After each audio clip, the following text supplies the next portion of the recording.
Sometime before the end of some future time, অর্থাৎ ভবিষ্যৎকালের শেষ মুহূর্তের আগে। At the end of future time, ভবিষ্যৎকালের একদম শেষ মুহূর্তে। A point of future time, ভবিষ্যৎকালের কোনো একটা সময়কে বোঝানোর জন্য। A period of time to denote during, during কে বোঝানোর জন্য, অর্থাৎ ধরে কোনো কিছু হচ্ছে তো সেই ডিউরিং এর পরিবর্তে আমরা কোথায় উইদিন ব্যবহার করতে পারি, বা কোথায় আমরা ইন ব্যবহার করব, বা কোথায় বাই ব্যবহার করতে পারি, বা কোথায় আফটার ব্যবহার করে বিভিন্ন ধরনের সেন্টেন্স আমরা সঠিকভাবে সঠিক প্রিপজিশন ইউজ করে আমরা সহজে একে অপরকে ইংলিশে বলতে পারি, তা আজকে ক্লাসের মাধ্যমে আমরা দেখে নেব। তো welcome everybody, welcome to my channel to English coaching. Short হলো প্রথম থেকে ক্লাসটি মনোযোগ সহকারে করতে। আজকে যারা চ্যানেলে প্রথম আছো এবং এখনো চ্যানেলকে যারা সাবস্ক্রাইব করনি তারা অবশ্যই চ্যানেলকে সাবস্ক্রাইব করে প্রতিনিয়ত এই ধরনের ইম্পর্টেন্ট ক্লাস করতে থাকো। তো চলো আজকে ক্লাস শুরু করা যাক, এবং কোথায় উইদিন, ইন, বাই বা আফটার আমরা সঠিকভাবে ব্যবহার করতে পারি সেটি আমরা দেখে নিই।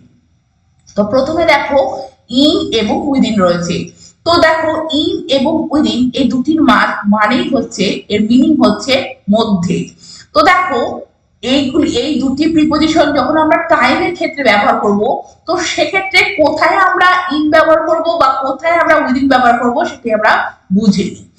দেখো এক্সাম্পল দিয়ে দেখো, Sumit will complete writing a story book in 3 months। Sumit কি করবে, 3 মাসের মধ্যেই স্টোরি বুকটা লেখা কমপ্লিট করবে। পরেরটি দেখো, Akash will go to Delhi in a week. Akash এক সপ্তাহের মধ্যেই দিল্লি যাবে।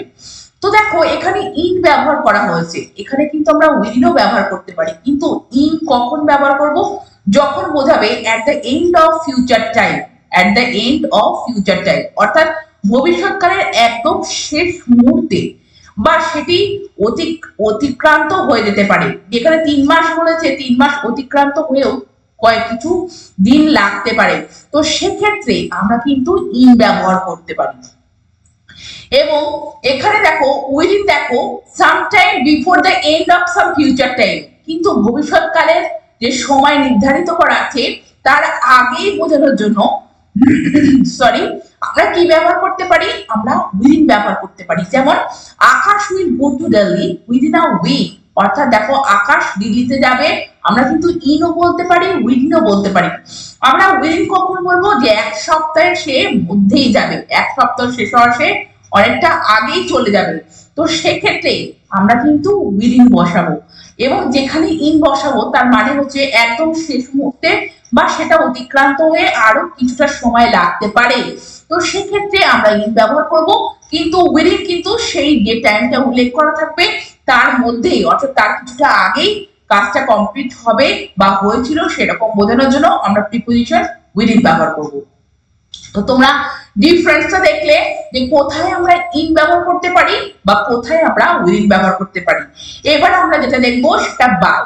তো দেখো বাই শব্দটি দেখে আমাদের মনে আসতে পারে যে কারোর দ্বারা বা কোনো কিছুর পাশে কিছু অবস্থিত, সেক্ষেত্রে আমরা বাই ব্যবহার করি। কিন্তু দেখো প্রিপজিশন হিসেবে বাই এই ওয়ার্ডটি কিন্তু আমরা কোনো টাইমের ক্ষেত্রেও ব্যবহার করতে পারি। কেমন, by refers to a point of future time, মানে ভবিষ্যৎকালে কোনো একটা সময় বোঝানোর জন্য আমরা কিন্তু এই যে পয়েন্ট অফ টাইম বোঝানোর জন্য আমরা কিন্তু যে পয়েন্ট অফ ফিউচার টাইম, যে ভবিষ্যৎকালের কোনো একটা সময় বোঝানোর জন্য আমরা কিন্তু বাই ব্যবহার করতে পারি।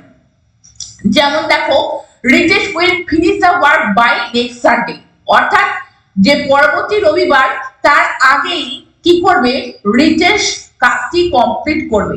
এই যে বাই অর্থাৎ ফিউচার টাইম, তার আগেই কাজটি কমপ্লিট করবে, তার জন্য আমরা কি ব্যবহার করতে পারি, বাই। পয়েন্ট দেখো, Ritu will come back from Kolkata by 10 o'clock। Point of time দেখো 10 o'clock, এর আগে দেখো নেক্সট সানডে। তো এই যে পয়েন্ট অফ টাইম, তার আগেই কোনো কাজ কমপ্লিট হয়ে যাচ্ছে, তো দেখো এক্ষেত্রে সেক্ষেত্রে আমরা কিন্তু বাই ইউজ করছি। আবার দেখো বাই এই শব্দটির দ্বারা আমরা কিন্তু ডিউরিং বোঝাতেও কিন্তু বাই ব্যবহার করতে পারি। কেমন ভাবে, we travelled by night and took rest by day. আমরা কি করেছিলাম, আমরা রাত্রিবেলা ভ্রমণ করেছিলাম আর দিনের বেলায় কি করেছিলাম, রেস্ট নিয়েছিলাম।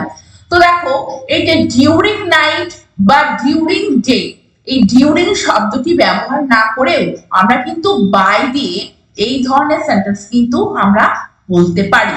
তো তোমরা দেখলে ডিউরিং বোঝাতে আমরা বাই ব্যবহার করতে পারি, এবং কোনো ফিউচার টাইমকে পয়েন্ট অফ টাইম বা পয়েন্ট অফ ফিউচার টাইমকে বোঝানোর জন্য যে নেক্সট সানডের আগেই সে কাজটি কমপ্লিট করবে বা 10টার আগেই সে বাড়ি ফিরবে, তো এই যে ফিউচার টাইমটাকে উল্লেখ করার জন্য আমরা কিন্তু কি ব্যবহার করতে পারি, আমরা বাই ব্যবহার করতে পারি।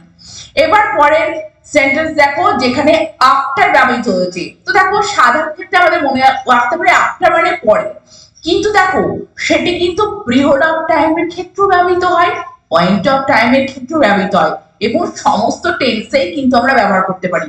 তো পিরিয়ড অফ টাইম কেমন দেখো, Ritu will go to Puri after Puja vacation.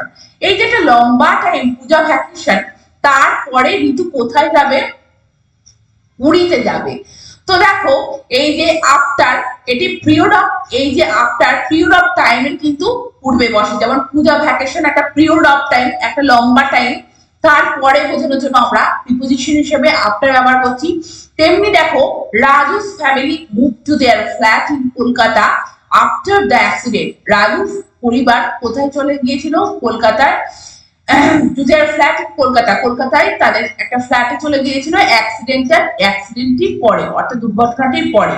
তো দেখো এই যে আফটার দ্য অ্যাক্সিডেন্ট, এই যে পিরিয়ড অফ টাইম, সেটির আগে আমরা কিন্তু কি ব্যবহার করতে পারি, আফটার ব্যবহার করতে পারি, এবং আফটার আমরা যে কোনো টেন্সে ব্যবহার করতে পারি। তো দেখো পয়েন্ট অফ টাইমের ক্ষেত্রেও কিন্তু আমরা আফটার ব্যবহার করতে পারি। কেমন দেখো, Ripon comes here after 5 PM। Ripon এখানে আসে 5টার পর, এই যে পর বোঝাচ্ছে, এবং পয়েন্ট অফ টাইম 5 PM। তারপর দেখো Rita will go to the playground after 4 PM। Rita প্লেগ্রাউন্ডে যাবে 4টের পরে, এই যে পরে বোঝাচ্ছে পয়েন্ট অফ টাইম। তো দেখো 4 PM, তার আগে আমরা আফটার ব্যবহার করতে পারি। তারপরে দেখো রাঘব went to the cinema hall after 5 PM। রাঘব সিনেমা হলে গেছিল 5টার পরে। তো দেখো এই যে পয়েন্ট অফ টাইম, তারপরে কিন্তু আমরা বিভিন্ন ধরনের টেন্সে, অর্থাৎ প্রেজেন্টে এবং পাস্টে বা ফিউচারে আমরা কিন্তু আফটারের জন্য, অর্থাৎ আফটারকে প্রিপোজিশন হিসেবে আমরা কিন্তু পিরিয়ড অফ টাইম এবং পয়েন্ট অফ টাইমের ঠিক আগে প্লেস করতে পারি। তো দেখো period of time Puja vacation, তার আগে আমরা প্লেস করছি। আবার দেখো পয়েন্ট অফ টাইম 5 PM, তার আগে কিন্তু আমরা প্লেস করতে পারি।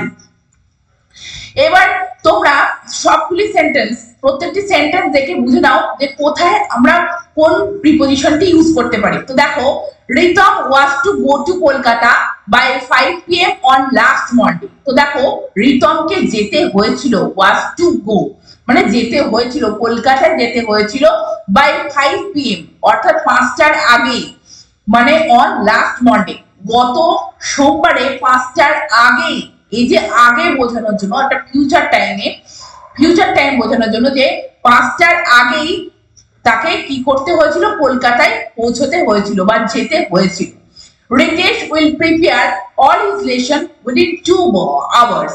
দেখো রিতেশ তার লেসনটা 2 ঘন্টার মধ্যেই কি করবে, প্রিপেয়ার করবে, প্রস্তুত করবে। তো দেখো উইদিন 2 hours, তো দেখো 2 ঘন্টা অতিক্রান্ত হবে না, 2 ঘন্টার আগেই বোঝাবে। এখানে কিন্তু ইন 2 hours বলে কি হবে, ইন 2 hours হলে যে 2 ঘন্টার একদম শেষ মুহূর্তে বা 2 ঘন্টা অতিক্রান্ত হয়েও কিছুটা সময় লাগতে পারে, তো সেক্ষেত্রে কিন্তু আমরা ইন ইউজ করবো। আর উইদিন মানে তার আগেই কিন্তু সে প্রিপেয়ার করে ফেলবে।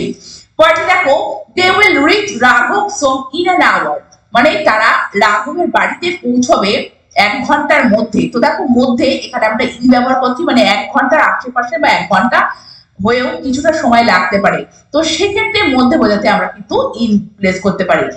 You will reach here by 12 o'clock, মানে তুমি এখানে পৌঁছবে 12টার আগে। তো এই যে ফিউচার টাইমটা বোঝানোর জন্য আমরা কি ব্যবহার করতে পারি, আমরা বাই ব্যবহার করতে পারি। তো বাই আমরা কিন্তু প্রত্যেকটি টেন্সে ব্যবহার করতে পারি।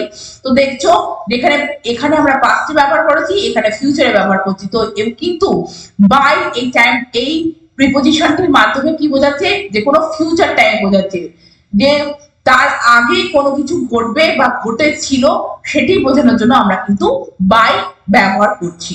তো তোমরা দেখলে যে কোথায় আমরা ইন ব্যবহার করতে পারি বা কোথায় আমরা উইদিন ব্যবহার করতে পারি বা কোথায় আমরা বাই ব্যবহার করব বা কোথায় আমরা আফটার ব্যবহার করে বিভিন্ন ধরনের সেন্টেন্স আমরা সঠিকভাবে এবং সহজভাবে একে অপরকে ইংলিশে বলতে পারি।